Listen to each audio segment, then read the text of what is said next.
Disclaimer, मैं एक प्रचारक हूँ, कोई सलाहकार नहीं। तो किसी भी प्रोजेक्ट में आप अपना पैसा सूझबूझ के साथ सोच समझ के ही लगाएं और उतना ही लगाएं ताकि कल के डेट में अगर आपका नुकसान हो तो उसको आप सह सकें, झेल सकें। तो चलिए शुरू करते हैं।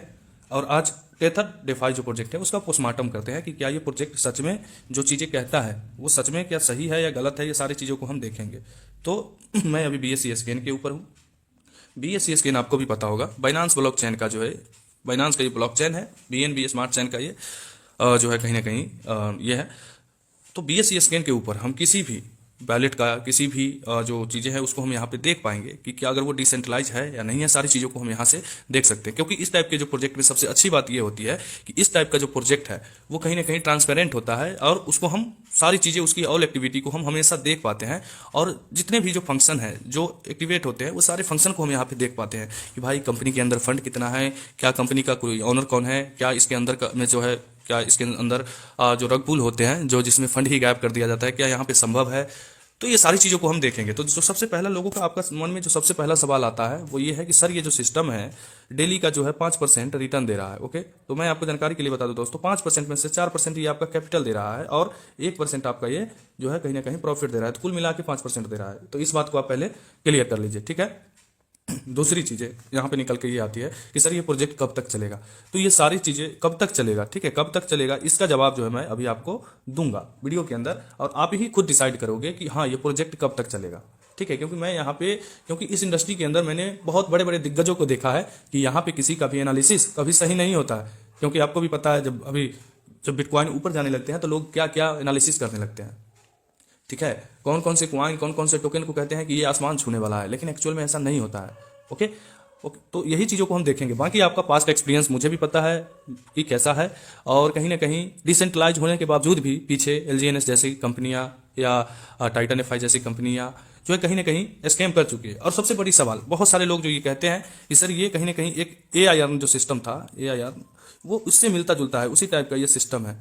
तो मैं आपको इस कंफ्यूजन को भी मैं दूर कर दूंगा। तो सबसे पहले मैं यहां से शुरू करता हूं कि जो है कहीं ना कहीं AIR में और इसमें क्या डिफरेंस है। ओके, तो देखिए मैं आपकी जानकारी के लिए बता दूं, जहां तक मुझे जानकारी, मेरे पास भी आया था AIR। तो AIR जो सिस्टम था, AIR क्या था, वो एक टेलीग्राम पे रेगुलेट किया जाने वाला सिस्टम था। और आपको भी पता है कि टेलीग्राम पे कोई भी कंपनी अगर आप बनाते हैं तो वो डिसेंट्रलाइज कैसे संभव है। डिसेंट्रलाइज के लिए जो सबसे बहुत जरूरी चीज है वो है किसी भी ब्लॉकचेन के साथ समझौता। ओके, आप किस ब्लॉकचेन पे जो है डिसेंट्रलाइज को डेवलप किए हैं, पॉलीगन पे किए हैं, BNB पे किए हैं, कि TRC20 पे किए हैं, कि BF20 पे किए हैं, कि सोल नेटवर्क पे किए हैं, किस पे किए हैं।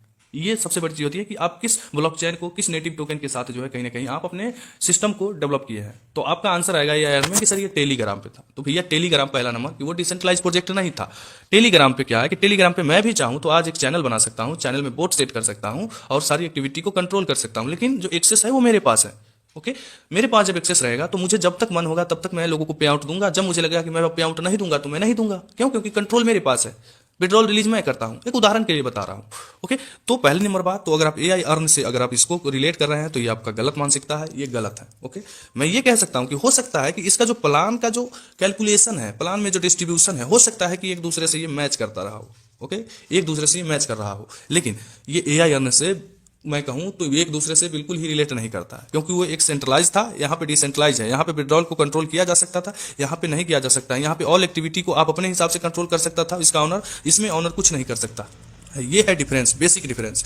इसको इसके अंदर बाद में जाके रूल लाना, चेंज करना, जैसा कि बाद में लाया भी कि आप इतना डिपॉजिट करो तब मैं आपको इतना दूंगा, लेकिन इसके अंदर ऐसा संभव नहीं है। जो एक बार बना दिया गया उसके अंदर कुछ छेड़छाड़ नहीं किया जा सकता है। इसका मैं आपको पूरा टोटल प्रूफ भी दूंगा। ओके, तो सबसे पहले हम इसके स्मार्ट कॉन्ट्रैक्ट के ऊपर चलते हैं और स्मार्ट कॉन्ट्रैक्ट को हम देखते हैं।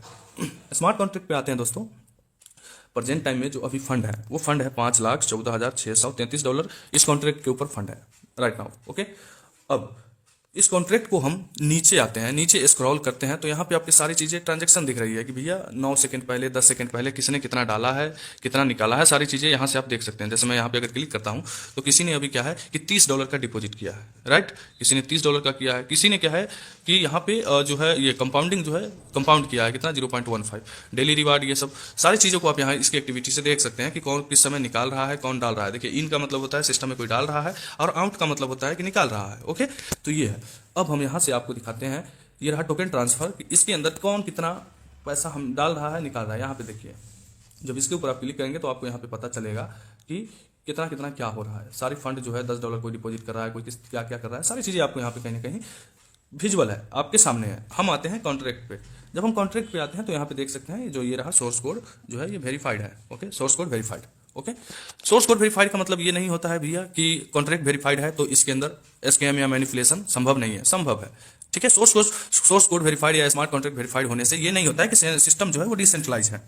ओके, उसके अंदर जो मेजर चीजें वो देखा जाता है वो ये है कि इसके अंदर कोडिंग क्या किया हुआ है। कोडिंग के अंदर क्या होता है कि जब भी कोई कोडिंग करता है तो उस समय वो अपना रग पुल छोड़ता है। मैं आपको जानकारी में बता दूं, जैसे मान के चलिए कि मैं ही कोई सिस्टम बनाया, डिसेंट्रलाइज में बोल रहा हूं, तो इस कोड के अंदर मैंने कुछ ऐसी हिडन चीजें मैंने छुपा लिया कि इसके अंदर मैंने एक फंक्शन ऐसा ऐड किया, कोडिंग किया कि भैया मैं चाहूं, मैं हूं ऑनर और मैं चाहूं तो जरूरत पड़ने पे इसके अंदर कोई रूल ला सकता हूं, कोई कंडीशन ला सकता हूं। ये मैंने सेट किया। दूसरा मैंने कर दिया कि मैं इसके अंदर जरूरत पड़ने पे सारा पैसा मैं यहां से निकाल सकता हूं, तो वो हो गया। और उसको मैं अगर एग्जीक्यूट कर देता हूं तो ये डिसेंट्रलाइज तो बन जाएगा, लेकिन मेरा यहाँ पे मेरी जो इनरोलमेंट होगी वो संभव है, मैं यहाँ पे जो चाहूँ वो कर सकता हूँ। ओके, क्योंकि मैंने वो सिस्टम में डाल चुका हूँ कि जरूरत पड़ने पे मैं इसको एडिट कर सकूँ, कोई कंडीशन ला सकूँ, ये मैं संभव है। ओके, लेकिन यहाँ पे अगर हम देखें तो इसको हम यहाँ पे देखते हैं तो सबसे पहला अगर हम आते हैं, पहले हम सबसे आपको क्या करते हैं कि रूबरू कराते हैं। देखिए आपके पास ये ऑप्शन है, बहुत कम लोग ये कोडिंग आप पूरा नहीं पढ़ पाएंगे कि भैया क्या क्या है, इसका मतलब क्या होता है, ये सारी चीज़ों को आप नहीं देख सकते हैं, बहुत बड़ा होता है ये। ओके, उसके बाद ये अलग अलग नेटवर्क में होते हैं, जैसे देखिए ये है ERC20 यानी इथेरियम नेटवर्क के अंदर सारी चीज़ें लिखा हुआ। फिर आता है आपका ये क्या कहते हैं सॉल के अंदर है, यहाँ पे देखिए। ठीक है, उसके बाद ये सेटिंग सारा चीज़ें दिया हुआ है, तो इतने को आप जो है कहीं ना कहीं, उसके बाद यहाँ से ऑडिट रिपोर्ट है, आप यहाँ से ऑडिट रिपोर्ट चेक कर सकते हैं। तो इतने चीज़ों को आपको डिकोड करना आपके लिए मैनुअली जो है कहीं ना कहीं संभव नहीं है।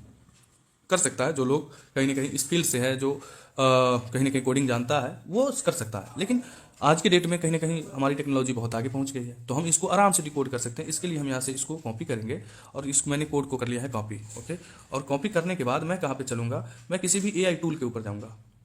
तो अभी क्या है, मैं इस जेमिनाई पे आ गया हूँ। ठीक है, आपको भी पता है कि जेमिनाई क्या है, जेमिनाई एक AI टूल है। ओके, अब मैं जेमिनाई के ऊपर आता हूँ और इसको मैं पेस्ट कर देता हूँ। ठीक है, मैं यहाँ से क्लिक करता हूँ और मैं इसको पेस्ट कर देता हूँ। पेस्ट करने के बाद मैं यहाँ पे नीचे करके और मैं जेमिनाई को बोलता हूँ कि हे जेमिनाई, इसको आप हिंदी में ही, आप जो भी लैंग्वेज जानते हैं आप रीड करके बताओ।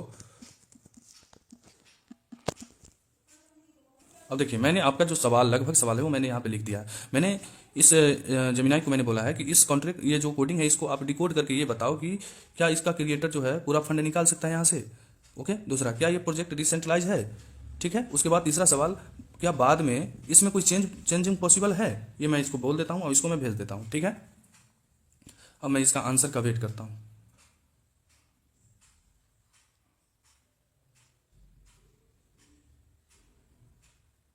ओके, देखिए इस कॉन्ट्रैक्ट में कोई भी, देखिए आंसर, इसका जवाब जो है वो आ गया है और यहीं से आपको सारी चीज़ें मिल जाएगा। देखिए क्या बोल रहा है, मैंने जो सबसे पहला सवाल पूछा था वो कि क्या क्रिएटर पूरा फंड निकाल सकता है, तो इसमें ये इसका आंसर दिया है कि इस कॉन्ट्रैक्ट में कोई डायरेक्ट विड्रॉल या रग पुल फंक्शन नहीं है। ठीक है, देखिए आपके सामने मैं इसको ये कर दे रहा हूँ। ओके, देख पा रहे हैं यहाँ पे, अगर आप इस लाइन को पढ़ेंगे तो आप देख पाएंगे कि इसमें साफ साफ ये लिखा हुआ है। देखिए इस लाइन को आप पढ़िए। ठीक है, इस कॉन्ट्रैक्ट में कोई डायरेक्ट विड्रॉल या रग पुल फंक्शन नहीं है जिससे क्रिएटर एक बार में सारा पैसा निकाल सके, लेकिन कुछ पॉइंट ध्यान देने लायक है, वो सारी चीज़ें वो बताएगा। अब यहाँ पे क्या है कि देखिए एडमिन फी जो है हर डिपॉजिट या कंपाउंडिंग पर 5% वैलेट में जाता है, ये कॉन्ट्रैक्ट में फिक्स कमाई है। भाई वो तो मैं पहले भी बता रहा हूँ कि एडमिन ने यहाँ पे क्या किया है कि किसी तरह का वो स्कैम करने की बजाय उसने अपना कमाई को फिक्स कर लिया है कि भैया कोई भी आदमी डिपॉजिट करेगा ना, सिस्टम में कोई भी डिपॉजिट करेगा तो मुझे एक फिक्स अमाउंट 5% का मुझे कमीशन आ जाए, बस मैं इतना में ही खुश हूँ, मुझे पूरा पैसा निकालने की कोई जरूरत नहीं है। उसका मेन मकसद है कि सिस्टम चले लंबा। ओके, इसलिए यहाँ पे ये चीजें संभव नहीं है। उसके बाद देखिए फंड सिक्योरिटी में दिया हुआ है कि पूरा फंड स्मार्ट कॉन्ट्रैक्ट के अंदर रहता है, इसमें कोई पैसा ऐसा बैकडोर नहीं दिख रहा है जिससे ऑनर या यूजर बैलेंस जीरो कर दे। लेकिन अगर कॉन्ट्रैक्ट के लॉजिक में कोई बग हो, जैसे कि रिवार्ड कैलकुलेशन में, तो रिस्क है। मैं तो हो सकता है फिलहाल क्रिएटर सिर्फ अपनी टेप फीस ही निकाल सकता है, मतलब फिलहाल जो है, मतलब ये जो क्रिएटर है वो सिर्फ पैसा, ये जो उसको फीस मिला है वही निकाल सकता है। क्या ये डिसेंट्रलाइज, ये पूरी तरह से डिसेंट्रलाइज नहीं है, इसमें हाइब्रिड डिसेंट्रलाइजेशन है। देखिए जैसे ऑनर कॉन्ट्रैक्ट, इसमें ऑनर है जिसके पास स्पेशल पावर है, हालांकि स्पेसिफिक कोड में ऑनर के पास कोई रेनाउंसशिप का फंक्शन दिख रहा है। देखिए ये बोल दिया है कि यहाँ पर जो है रीनाउंस ऑनरशिप का जो है फंक्शन दिख रहा है, मतलब साफ साफ इसने कह दिया है कि इसके अंदर ये चीज़ें वो नहीं है। उसके बाद एडमिन जो है वो अपना एडमिन वैलेट को फिक्स कर दिया है और जिस पे उसको इनकम जो है वो मिलेगा। ठीक है, एक बार उसके बाद क्या बदलाव संभव है? नहीं। देख लीजिए, मैंने जो तीसरा, चूंकि डिसेंट्रलाइज का मतलब है कि बाद में इसके अंदर कोई भी छेड़छाड़ नहीं किया जा सकता है, साफ साफ आपको भी पता है।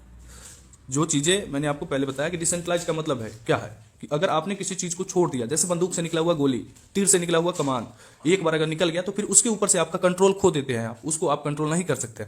वही चीज है डिसेंट्रलाइज। डिसेंट्रलाइज में अगर आपका गलती से किसी के ऊपर फंड चला गया तो चला गया, फिर उसको आपको भूलना ही है, उसको कोई उपाय नहीं है कि आप उससे रिकवर कर ले। रिक्वेस्ट कर सकते हैं, रिकवर नहीं। ओके, तो देखिए यहाँ पे लिखा है कि इस नहीं, ज्यादा बदलाव पॉसिबल नहीं है। लॉजिक इज पेरेंट, ये कॉन्ट्रैक्ट प्रॉक्सी पैटर्न यूज नहीं कर रहा है। इसका मतलब है कि एक बार में मैनेट पर जो डिप्लॉय होने के बाद इसके फंक्शन जैसे डिपॉजिट क्लेम को बदला नहीं जा सकता है। लंच डेट, सारी चीजें इसमें, बाकी आप देखिए अपने हिसाब से आप इसको रीड कर लीजिए। ओके, और उसके बाद इसने रिस्क भी दिया है कि एक एमएलएम जैसा वो है, स्कीम है और स्कीम है, तो बाकी वो तो मैं पहले ही आपको बताया हूँ कि ये सारी चीजें जो है कहीं ना कहीं, तो मतलब ये है कि सिस्टम अपनी तरफ से, और जो ऑनर है वो ऑनर पूरा दावा भी किया है कि अगर कोई भी बंदा, कोई भी आदमी अगर इसके अंदर एक भी कमी निकाल दे कि हाँ ये सिस्टम डिसेंट्रलाइज नहीं है, तो मैं उसको इनाम देने के लिए तैयार हूं। ठीक है, तो वही चीजें हैं कि यहां पर वो सब चीजें जो भी चीज है वो ये डिसेंट्रलाइज है। अब डिसेंट्रलाइज का और भी उदाहरण है जो मैं आपको यहाँ पे दिखाऊंगा। उसके बाद ये तो मान के चलिए कि हमारा रहा कोड। उसके बाद जब हम आते हैं रीड कॉन्ट्रैक्ट पे, तो रीड कॉन्ट्रैक्ट पे आते हैं तो देखिए रीड कॉन्ट्रैक्ट में साफ साफ लिखा हुआ है कि एडमिन जो है अपना फीस सबसे पहले ही वो ऐड कर चुका है कि मुझे 5% का कमीशन चाहिए। यहाँ पे देखिए 500। उसके बाद यहाँ पे किस वॉलेट एड्रेस में ये जो कमीशन है वो जाएगा, वो भी आपको यहाँ पे उसने डाला हुआ है। जब हम इसके ऊपर क्लिक करते हैं तो मुझे ये पता चल जाता है कि यहाँ पे देखिए इसके ट्रांजेक्शन पे आएंगे तो यहाँ पे देखिए जो इस वॉलेट वाले, इस वाले जो एड्रेस है, इस पे जो है जो क्रिएटर का जो इनकम है वो इस वाले वॉलेट पे आएगा। ये क्रिएट कब हुआ है आप यहाँ पे देख सकते हैं, 8 दिन पहले ये जो है वो क्रिएट हुआ है। यहाँ पे देख सकते हैं सारी चीजों को। देखिए ऐसा नहीं है कि कुछ आपसे हम छुपाएंगे, जहां तक होगा मैं आपको सारी चीजें दिखाऊंगा। ओके, तो ये रहा कहीं ना कहीं। उसके बाद यहाँ पे सारी चीज़ें प्लान के बारे में है कि यहाँ पे कैपिटल 4% निकलेगा और उसके बाद 25 दिन का ये साइकिल रहेगा, मैक्सिमम पोजीशन है, ये सारी चीज़ें जो है यहाँ पे दिया हुआ है, रेफरल से लेकर रैंक रिवार्ड। उसके बाद हम आते हैं ऑनरशिप पे। ऑनर्स, ये देखिए लंच भी दिया हुआ है कि कब लंच हुआ है इसने। ऑनरशिप, ये देखिए ऑनरशिप, ऑनर ने यहाँ पे अपना कोई भी एड्रेस, हिडन ऐसी एड्रेस जो है वो नहीं दिया हुआ है। ये देख सकते हैं आप, ये जो एड्रेस है इसमें कोई भी किसी तरह का ये 0000 किसी भी एड्रेस नहीं होता है। ये एक नल पुल है, नल है। ठीक है, यहाँ पे नल है, मतलब इसके अंदर किसी तरह का रग पुल संभव नहीं है जो क्रिएटर यहाँ से एक बार में पूरा पैसा निकाल सके। उसको जो एक फिक्स कमीशन मिला हुआ है वो सिर्फ वही ले सकता है, बाकी कुछ नहीं। ठीक है, उसके बाद हम चलते हैं नीचे, आते हैं नीचे आने के बाद ये सारी चीजें आपको यहाँ पे दिया हुआ है कि मतलब आप किस तरह से इस प्लान के अंदर, मतलब जो जिस तरह से डिजाइन किया हुआ है, बाकी आप समय निकाल करके आप देख सकते हैं। देखिए विड्रॉल विड्रॉल लेकर सारी चीजें कि टोटल मेंबर कितना रजिस्टर हुआ है। अभी अगर आप चेक करेंगे तो 32 और 48 लोगों ने जो है कहीं ना कहीं इसके अंदर डिपॉजिट किया हुआ है। टोटल 32 और 48 में से 2800 लोगों ने जो है अपना, 2847 लोगों ने क्या किया है अभी तक अपना आईडी एक्टिवेट किया है, बाकी नहीं किया है। टोटल डिपॉजिट यहाँ पे दिया हुआ है कि देखिए यहाँ पर टोटल डिपॉजिट इतना हो गया है। इतना में से मतलब ये है कि 7,67,000, ये पूरे पे मुझे नहीं क्लिक करना है क्योंकि ये 18 डेसिमल पे चलता है, इसलिए क्या है कि इसमें बात ये इधर से क्या है, इधर से राइट टू लेफ्ट अगर बढ़ेंगे तो 18 डिजिट को साइड कर दीजिए। 18 डिजिट को हटाने के बाद जो फंड आएगा उतना इसमें डिपॉजिट हो गया है। अब विड्रॉल सेम चीजें, 18 डिजिट इधर से हटा दीजिए और फिर इसको आप विड्रॉल भी कर सकते हैं। ठीक है, तो सारी चीज मैंने आपको बता दिया। उसके बाद अब लोगों का सवाल ये आता है कि सर हो सकता है कि सर ये वेबसाइटें बंद कर दे। तो भैया मैं आपकी जानकारी के लिए बता दूं, डिसेंट्रलाइज प्रोजेक्ट में वेबसाइट एक माध्यम है, कंपनी नहीं होती है। अगर ये वेबसाइट कल के डेट में इसका वेबसाइट बंद भी हो जाता है ना, अगर इसका वेबसाइट मान के चलिए कि क्लोज भी हो गया, तो भी यदि आपका पैसा लगा हुआ है तो उस पैसे को आप निकाल सकते हो। वो कैसे मैं आपको दिखाता हूं। मैं किसी तरह का कोई वेबसाइट नहीं ओपन करूंगा यहाँ पे, और फिर भी मैं आपको दिखाऊंगा कि विड्रॉल कैसे कर सकते हैं। देखिए उसके लिए हमें चलना है राइट कॉन्ट्रैक्ट के ऊपर। राइट कॉन्ट्रैक्ट के ऊपर हम आते हैं तो यहाँ पे देखिए आप, यहाँ पे सारे फंक्शन दिया हुआ है। डेली जो है जो इसमें आता है डेली रिवार्ड, इसमें आता है नेटवर्क इनकम, इसमें आता है कंपाउंड इनकम, ठीक है, और इसमें आता है कंपाउंड नेटवर्क रिवार्ड, इसमें आता है डिपॉजिट, इसमें आता है रजिस्टर, और इसमें आता है री ऑनरशिप, रिनाउंस ऑनरशिप। ओके, तो हम यहाँ से क्या करेंगे, हम यहाँ से विड्रॉल करेंगे। क्या, मैं आपको यहाँ पे विड्रॉल लगा के दिखाता हूँ। तो विड्रॉल लगाने के लिए यहीं से हम विड्रॉल लगा सकते हैं। हम आते हैं, आने के बाद हम यहाँ पे क्लिक करेंगे, क्लिक करने के बाद हम आएंगे वॉलेट कनेक्शन पे। वॉलेट कनेक्शन पे आने के बाद मैं ट्रस्ट वॉलेट पे क्लिक करता हूँ। ट्रस्ट वॉलेट पे क्लिक करने के बाद मैं यहाँ से एक बार एक्सेस दे देता हूँ। एक्सेस दे देने के बाद ओके, मेरा जो है वॉलेट कनेक्ट हो गया। मैं यहाँ पे एक बार चेक कर लेता हूँ। ओके, ये देखिए मेरा जो है वॉलेट अब कनेक्ट हो गया है। उस समय रेड था, अब यहाँ पे देखिए क्या है, ग्रीन आ गया है। ओके, अब मैं यहाँ से इसको, मैं सपोज कि मुझे विड्रॉल करना है, अगर कोई डिसेंट्रलाइज प्रोजेक्ट है तो उसमें आपको जरूरत नहीं है वेबसाइट की, आप यहां से भी सारी चीजों को, सारे फंक्शन को, सब कुछ को एक्टिवेट कर सकते हैं। ये होती है डिसेंट्रलाइज की पहचान। अगर डिसेंट्रलाइज नहीं है तो ये चीजें वो रखेगा ही नहीं। अब मैं यहाँ पे देखता हूँ, जैसे मैं इस रिवार्ड को विड्रॉ करता हूँ, ओके, मैं इस पे यहाँ पे लिख देता हूँ कितना, $5 में, एक उदाहरण के लिए मैं ले लेता हूँ, ठीक है। मैंने यहाँ पे 5 डाल दिया। 5 डालने के बाद फिर मैं, क्योंकि जो BEP20 है वो 18 डेसिमल पे चलता है, मैं इस पर क्लिक करता हूँ, सेलेक्ट, और यहाँ से 18 डेसिमल को हम सेलेक्ट करते हैं, ऐड करते हैं। ऐड करने के बाद जैसे ही हम यहाँ पे राइट वाले पे हम क्लिक करेंगे ना, ये देखिए ये रहा राइट, राइट पे क्लिक करने के बाद हम यहाँ से इसको देते हैं अप्रूवल, ये देखिए अप्रूव,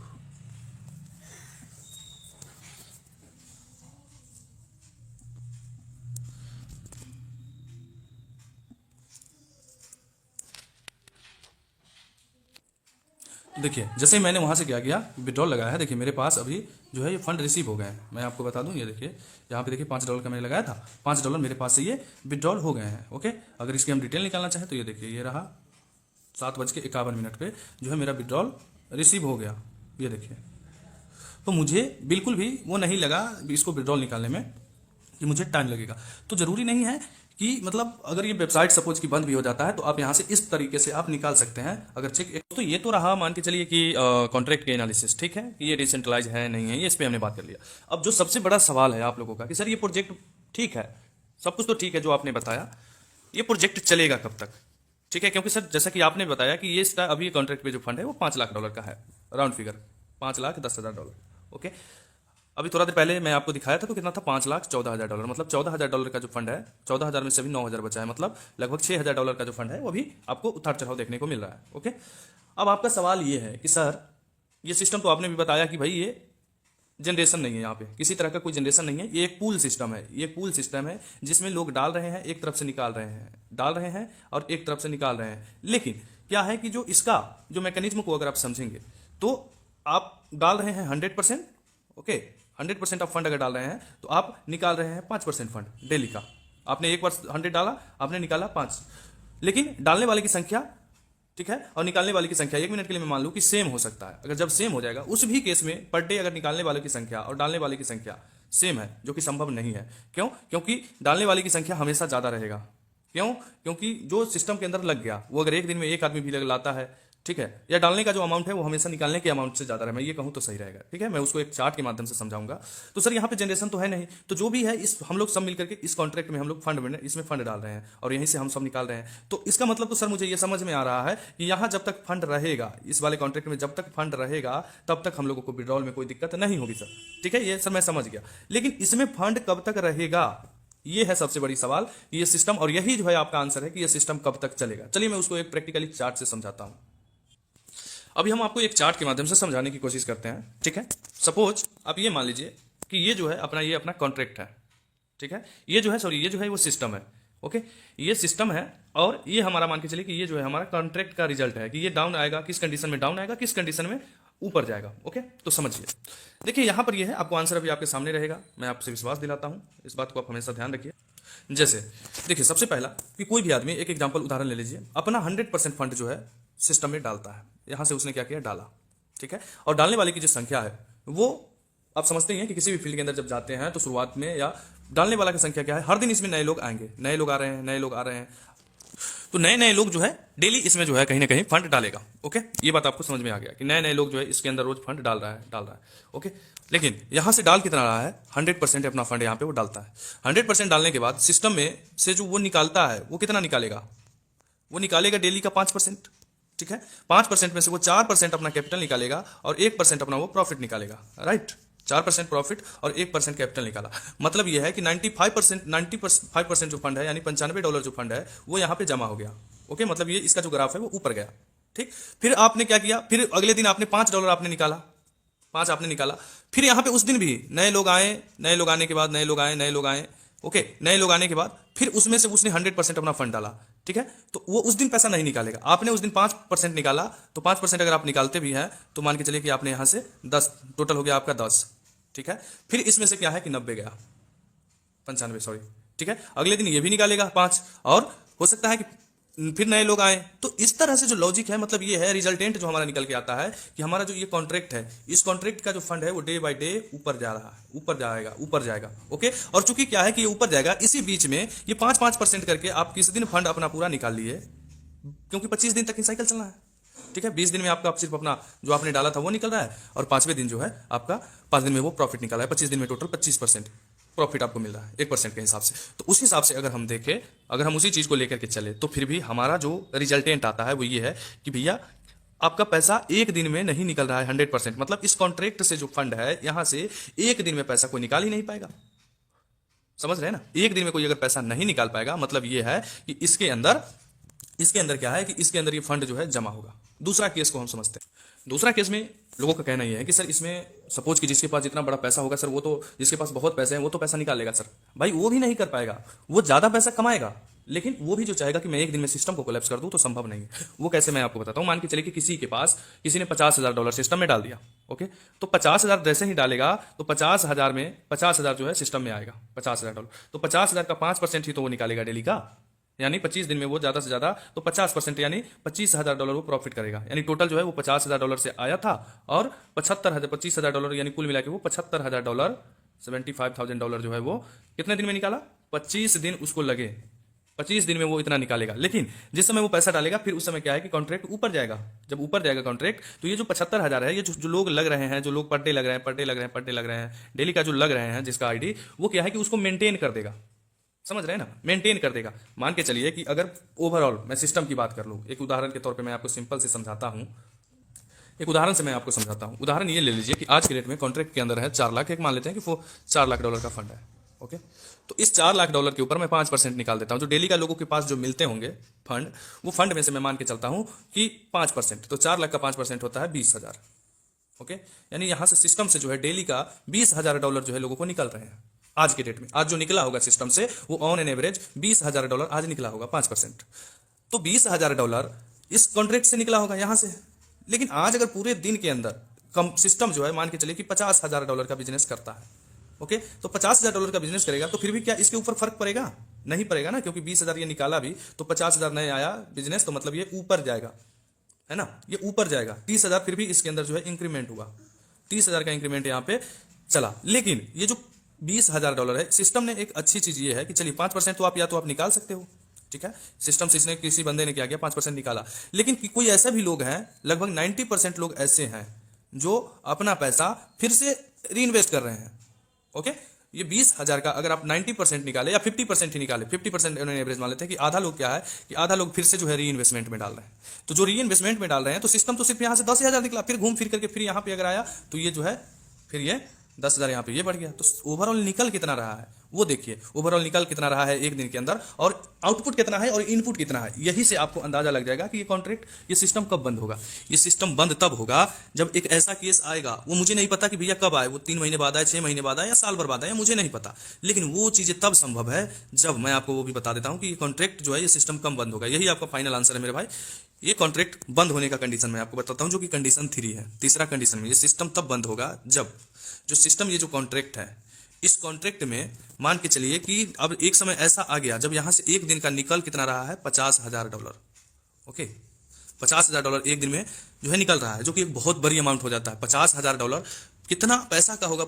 ये 50,000 5% आप देख के, यानी जब कॉन्ट्रैक्ट के अंदर जिस समय ये $50,000 डेली का निकलेगा ना, उस समय कॉन्ट्रैक्ट के अंदर लगभग $10 लाख का फंड रहेगा ऑन एन एवरेज। ठीक है, तो $10 लाख का मैं देखिए एक मोटा मोटी हिसाब बता रहा हूं, कैलकुलेशन बता रहा हूं। जब कॉन्ट्रैक्ट में $10 लाख रहेगा फंड, ठीक है, मैं यहां पे मान लेता हूं कि 10 लाख, ओके, 100 के 10 लाख जब यहां पे फंड रहेगा, उस समय क्या होगा मैं आपको बताता हूं। उस समय क्या है कि 10 लाख फंड का जो डेली का जो परसेंटेज निकल के आएगा, वो निकल के आएगा तकरीबन $50,000 का। ओके, उदाहरण। लेकिन $50,000 निकल रहा है डेली, 50 निकल गया, 50,000 जो निकल रहा है, और जो इन हो रहा है ना सिस्टम में, जो नया कॉन्ट्रैक्ट में जो फंड इन हुआ, यहां से जो इन होगा, वो मान के चलिए कि डेली का हुआ 20,000 या $10,000। ठीक है, जो कि ये सिचुएशन आने में बहुत लंबा समय लग सकता है। ठीक, वो सिचुएशन तब आएगा जब सारे लोग काम करना बंद कर देंगे। समझ रहे हैं ना? इक्का दुक्का काम आएगा, कोई मन नहीं करेगा, तब जाके मान के चलिए कि एक दिन में $10,000 का फंड सिस्टम में गया, तो जाकर के, तो इसका मतलब क्या है कि यहाँ पर जो है 40% का, 40,000 का रिडक्शन हुआ। ओके, $40,000 एक दिन में जो है यहाँ से रिडक्शन हुआ। तो ये $40,000 एक दिन में रिडक्शन हुआ, इसका मतलब ये है कि टोटल कॉन्ट्रैक्ट में टोटल 10 लाख फंड है। ओके, तो 10 लाख में से $40,000 जो है एक दिन में जो है वो डाउन आया, बच गया कितना, $9,60,000। फिर इस $9,60,000, लेकिन उस कंडीशन में भी जो है सिस्टम कहीं ना कहीं एक दिन में नहीं जाएगा। समझ रहे हैं? उस कंडीशन में भी क्या है कि सिस्टम एक दिन में नहीं जाएगा। क्यों? क्योंकि 25 दिन जिसका कंप्लीट हो जाएगा वो कहां से निकाल पाएगा। फिर ये 50,000 कमने लगेगा, 50,000 के बजाय फिर 30,000 निकलना स्टार्ट हो जाएगा, देखा, क्योंकि जिसका कंप्लीट होता जाएगा वो तो सिस्टम से बाहर होता चला जाएगा, है ना। तो ऐसे ही करते करते सपोज की मान के चलिए कि अगर जब न्यू डिपॉजिट आना बिल्कुल ही बंद हो जाए, एक ऐसा कंडीशन मैं मान लेता हूं कि जब कंडीशन चौथा की पूरा जो है सिस्टम इसमें न्यू डिपॉजिट आना बंद हो गया, सिर्फ और सिर्फ अब क्या है कि सिर्फ विड्रॉल लगा रहे हैं लोग। तो जब विड्रॉल, सिर्फ विड्रॉल पे भी काम करेंगे तब भी ये सिस्टम तकरीबन 20 से 25 दिन तक चलेगा। कितना दिन? 20 से 25 दिन तक, जब कोई नया डिपॉजिट नहीं आएगा उस कंडीशन में भी 20 से 25 दिन तक ये सिस्टम सर्वाइव करेगा। तो यही आपका टोटल आंसर है भैया। अब मत पूछना कि सर ये सिस्टम कितना दिन चलेगा। ओके, अब ये कंडीशन लोगों के ऊपर डिपेंड करता है कि ये कंडीशन वो कब लाना चाहता है, कब वो सिस्टम के अंदर ऐसी पैनिक सिचुएशन लाना चाहता है। इसमें एक और ऐसी बात ये है कि कोई पैनिक सिचुएशन, जैसे कोई कंपनी में कोई पैनिक सिचुएशन आ जाता है, जैसे 5 मिनट 10 मिनट के लिए कभी विड्रॉल कह रही है, साइट में दिक्कत आ गया या सर्वर प्रॉब्लम की वजह से साइट नहीं ओपन हो रहा है, तो बाकी बहुत ऐसी कंपनी है जिसमें लोग पैनिक मोमेंट में पैनिक सेल करते हैं, उस समय सब के सब लोग जो है विड्रॉल का रिक्वेस्ट लगा देते हैं। लेकिन यहाँ पर वो चीजें संभव नहीं है। कोई पैनिक भी हो जाएगा, कितना भी पैनिक हो जाएगा, तो भी वो 5% ही जो उसको डेली का इनकम मिला है सिर्फ उसी को निकाल पाएगा, है ना। तो ये चीजें है, यानी एक दिन में यहाँ पे उतना बड़ा कभी भी वो क्राइसिस नहीं आएगा संभवतः। ओके, तो यही कारण है कि जो बाकी कुछ जो पास्ट में जो डिसेंट्रलाइज कंपनियां जो प्रोजेक्ट जिस जो कमी छोड़ दी थी, उस कंपनी को उस कमी को ये हथियार बना के कहिए, या उस कंपनी जो कमी छोड़ी उसको पूरा करके इस सिस्टम को मार्केट के अंदर लाके उतारा है। ओके।